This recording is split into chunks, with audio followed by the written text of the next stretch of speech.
পর তুলে 7 দিন রাখতে লাগবে।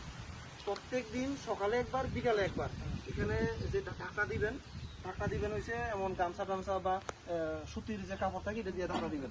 ধনের পরে ঢাকনাটা উঠাইবেন, সকালে উঠাইয়া এমনি 5 মিনিট ভালো করে লাড়বেন একদিকে, ঘড়ির কাটার দিকে আর কি। হ্যাঁ, তো লাড়ানোর পরে রেখে দিবেন আবার সুন্দর করে ঢাকিয়া।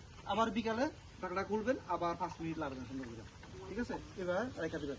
যখন লাড়বেন একদম জেন্টলি লাড়বেন, আস্তে করে এমনি যাতে ভালো করে মিশা যায় আর কি, ঠিক আছে? ছায়াতে বৃষ্টি কই পাইব?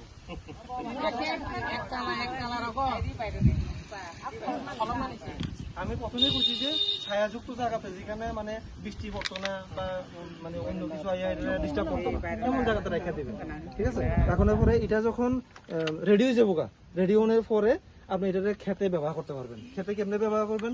মাটির লগে মিশাই দিতে পারবেন। হ্যাঁ, এরপরে যেমন আমরা ন্যাচারাল ফার্মিং এর মধ্যে ঘনজীবন মত করি, গোবরের সঙ্গে এই জিনিসটা মিশে আমি মাটিতে দিয়ে দিতে পারবো। এরপর এটা স্প্রে করতে পারবো। স্প্রে হয়েছে আপনার 3 to 5% পর্যন্ত, মানে 3% হারে। যদি 3 লিটার জল মানে এটা নেই, হ্যাঁ, আপনার 97 লিটার ভালো জল নেব, ঠিক আছে? আর যদি 5% হয় 5 লিটার জল 95 লিটার ভালো জল নেবো আর কি। তো দুটো মিশিয়ে আমরা যে কোনো ক্ষেতের মধ্যে আমরা এটা স্প্রে করতে পারবো, ঠিক আছে?